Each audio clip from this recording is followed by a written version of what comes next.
আল্লাহ পাক রব্বুল আলামিন বলেন, আমার বান্দাদের মধ্যে যাকে আমি সর্বনিম্ন জান্নাত দান করব, এই জান্নাতটা হবে এই পৃথিবীর মতো 10টি পৃথিবীর সমান।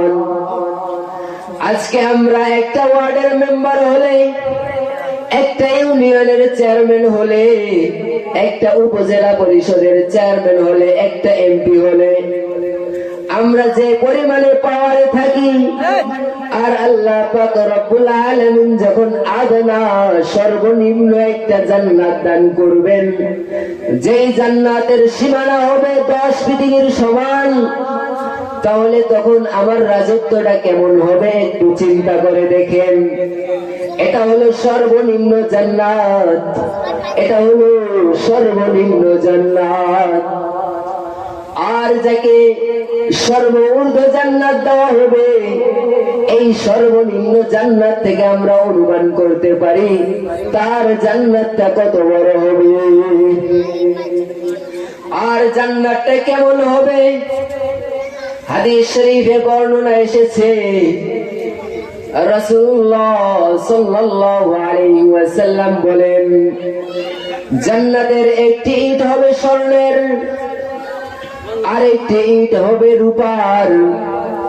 ওই দুই ইটের মাঝে যে মশলা দেওয়া হবে, যে মিশ্রণ দেওয়া হবে, তা হবে মিশকের।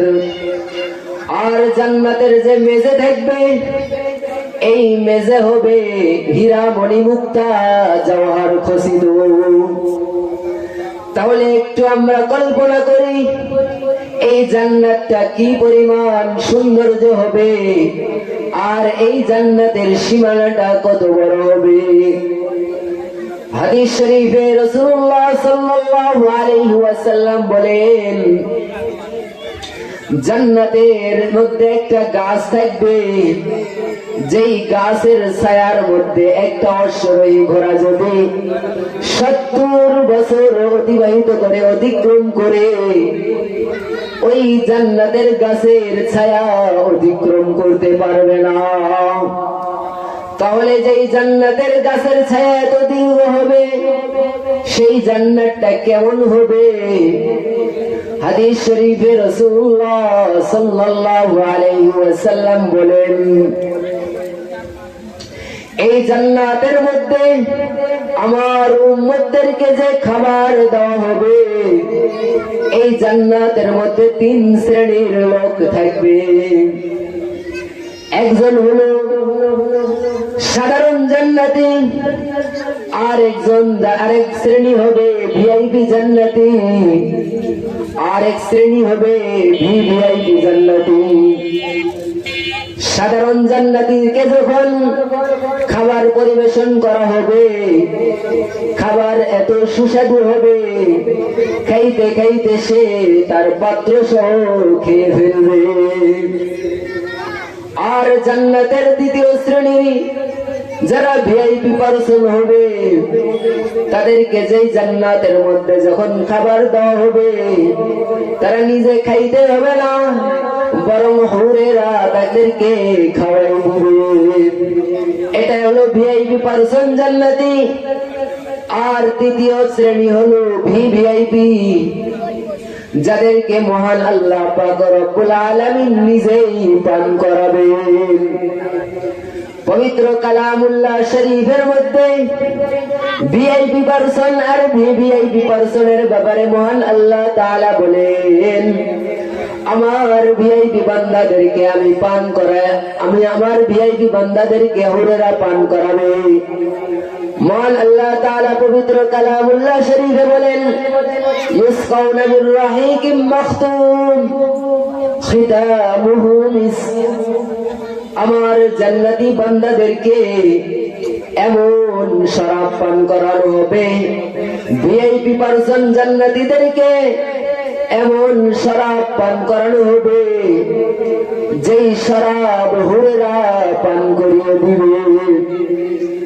আর ভিভিআইপি পার্সন জান্নাতীদের ব্যাপারে মহান আল্লাহ তাআলা বলেন, ওয়াসাকাহুম রাব্বুহুম শারাবান তাহুরা। وسقاهم ربهم شرابا طهورا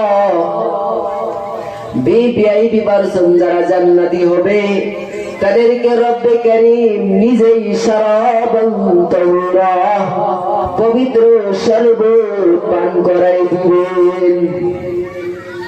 মুসলমান ইমানদার আল্লাহর গোলাম, এই জান্নাতের মধ্যে প্রতিটি মানুষকে যুবক হিসেবে জান্নাতের মধ্যে উপস্থিত করা হবে। প্রত্যেক পুরুষকে যুবক হিসেবে উপস্থিত করা হবে এবং প্রত্যেক নারীকে যুবতী হিসেবে উপস্থিত করা হবে। রাসূলুল্লাহ সাল্লাল্লাহু আলাইহি ওয়াসাল্লাম এদের ব্যাপারে বর্ণনা করতে গিয়ে বলেন, একজন মুসলমানকে, একজন ইমানদারদেরকে 70টা হুর দেওয়া হবে, যাদের পরনে 70,000 পোশাক দ্বারা আবৃত থাকবে, যাদের দেহ 70,000 পোশাক দিয়ে আবৃত থাকবে। তারপরে রাসূলুল্লাহ সাল্লাল্লাহু আলাইহি ওয়াসাল্লাম বলেন, যদি এই হুরদের একটি আঙ্গুলের নখ যদি এই দুনিয়াতে প্রকাশ করা হয়, সূর্যের আলো থেকে বেশি আলোকিত হয়ে যাবে। তাহলে যেই হুরের নখের একটি পরিমাণ যদি দুনিয়াতে আসার কারণে সূর্যের থেকে বেশি আলোকিত হয়, তাহলে ওই জান্নাতটা কত আলোকিত হয়ে যাবে। আর এমন একটা শুধু দুইটা হুর নয়, বরং প্রতিটি মুসলমানদেরকে 70টা করে হুর দেওয়া হবে। আর এই হুর এত সুন্দর হবে, এত সুন্দর হবে, জান্নাতের নাজ নিয়ামত এত সুন্দর হবে। মহান আল্লাহ তাআলা পবিত্র কালামুল্লাহ শরীফে বলেন, কোন চক্ষু কখনো এই সৌন্দর্য দেখে নাই, কোন কর্ণ কখনো এই সৌন্দর্যের কথা শ্রবণ করে নাই, কোন অন্তর কখনো এই সৌন্দর্যের কথা কল্পনাও করে নাই।